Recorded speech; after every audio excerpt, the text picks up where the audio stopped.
Nobody can see the war you're fighting with yourself. And that's exactly why you can't compare your struggles to anyone else's.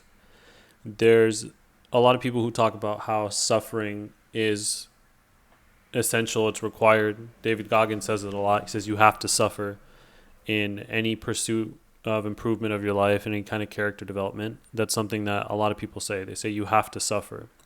And I think a problem that people, an issue with that is people will look at someone else's suffering, what it looks like for Goggins, for example, and they'll think that they have to suffer at the same level. And in thinking about that, I realized that your suffering is relative, it's personal. What your suffering looks like in pursuit of what you want for your life, or what you have to improve, or what you have to abandon in terms of bad habits, is different than what somebody else has to do. So if you try to take on someone else's suffering, you're going to essentially suffer more than you need to. And you might not get anywhere near your goal or the life that you want to build for yourself. Because suffering is very relative. It's a personal thing. You have to suffer against your own bad habits.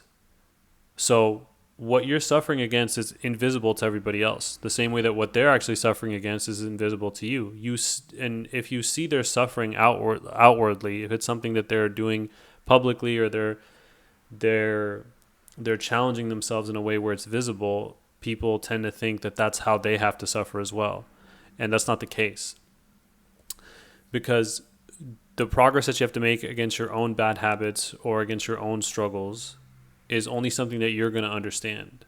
Someone may struggle with being overweight or having issues with their weight or whatever it is. So for them, the suffering is to be very strict about their diet and to work out on a regular basis and to run on a regular basis or whatever it is. Whereas you might not have that issue. You may not be somebody who needs to worry about losing weight. You may not be someone who has the same physical goals. Your suffering may be bad spending habits. So you can't take on the habit and the suffering of running and eating right and expect that to fix your spending habits. The suffering that you go through may be something as simple, not easy, but as simple as knowing where you blow your money, knowing where you're irresponsible, knowing that you spend recklessly. And so the suffering for you might be that when you have the urge to spend money, you don't spend it. You have to fight against that urge. You have to ask yourself why you're feeling the need to spend the money, right? And that in and of itself is a form of suffering because you're stopping yourself from doing something you want to do. So that creates pain, but that pain is in the moment for something that will be better in the future. So it's not pointless pain, right? It's something that you are putting yourself through now so that you can have a better payoff later. The same way that somebody who struggles with their weight is going to suffer by running right now or working out or eating properly, right? Watching their macros and whatever else to take care of their health. They're going through that suffering right now so that they can have a better payoff in the future. Those two things are not the same. And they're not the same because they're two different people. People have different struggles. There's people who don't struggle with the physical side of things, or people who don't struggle with money, but they might struggle with something like porn addiction or excessive masturbation or something like that. And so their struggle is going to be one that no one's ever going to see because that's not something that you struggle with in public. That's not something that you would tell anyone would know unless you tell them that you have that problem and you're struggling with it. Their struggle is more of something that they are facing by themselves when they're alone. So suffering is different based on who you are. It's different based on the person. It's not something that is the same across the board. And so you should never try to take on someone else's suffering.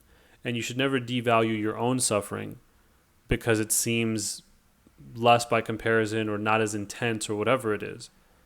When you choose to abandon a bad habit, when you choose to work on yourself, the issues that you have are different than the issues that other people have. So your suffering is going to be different mechanically, but at the end of the day, the core of it's going to be the same, which is that you struggling against your own bad habits, against your own impulses, is the suffering, is the foundation of it.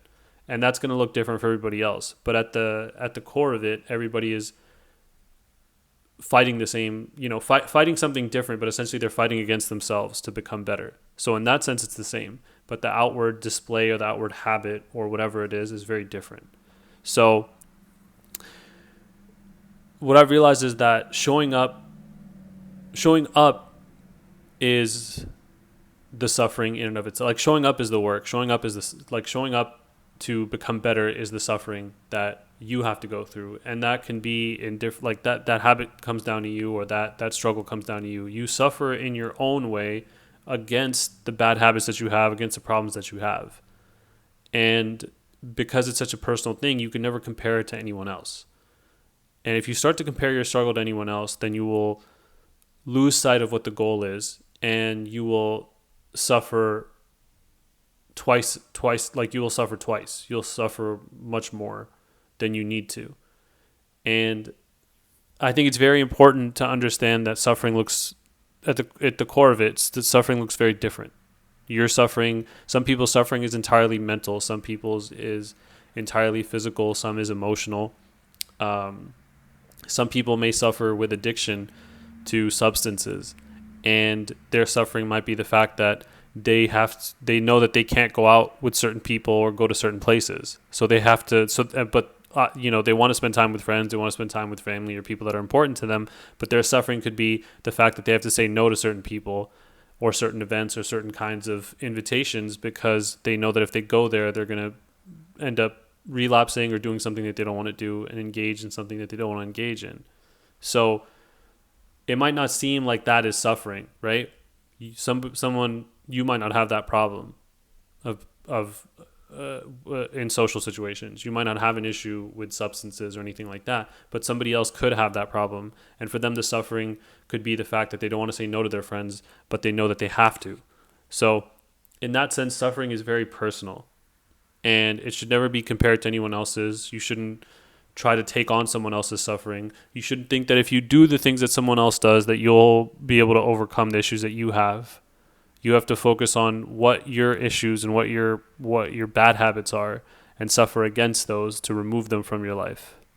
And I think this is why a lot of people will get into like morning routines of famous people or rich people, because they'll see someone who's succeeded in ways that they want to succeed, and they'll think, if I take on the habits of this person, that's what's going to get me there. And that could very much do that. There are some habits, obviously, that are universally good to have. But just because you take on the same exact habits that somebody else has doesn't mean that that is exactly the right answer for you, right? There are some objectively, universally good habits that everyone can benefit from. But if there's somebody who is if you take on like the morning routine of an athlete, and your biggest issue is, maybe it's personal spending, or maybe you have your struggle is with honesty in your relationships or something like that, you can take on all the good habits of someone else, right? Or you could take on the morning routine of someone famous or rich or whatever. But at the end of the day, the thing that you're suffering from, that you're trying to fight against, has nothing to do with those things. So you could improve your life overall, but unless you address that actual issue, unless you address that actual habit, you're not going to see any difference, right? You're not going to improve in that area of your life. Your life overall might improve by taking on some habits that other people have, and that could in turn help you build the discipline to improve what you need to improve. But at the end of the day, if you don't struggle and suffer against the personal problem that you have, you'll never overcome it. So remember that suffering is personal. It shouldn't be compared to anyone else's, and you shouldn't judge anyone else's suffering because you don't know what it's like. You haven't walked a mile in their shoes. You haven't lived a day in their life. So it's important to remember that suffering is very personal. It's unique to the individual. It shouldn't be compared to anyone else's suffering, and you should not judge anyone else's suffering if you're aware of what it is or if they share it with you, regardless of how it might seem, because they may struggle with something that comes very easy to you the same way that you may struggle with something that comes very easy to them. So be mindful of how you suffer, what you have to suffer against, what it means, and don't take on anyone else's suffering, because then you'll just suffer twice.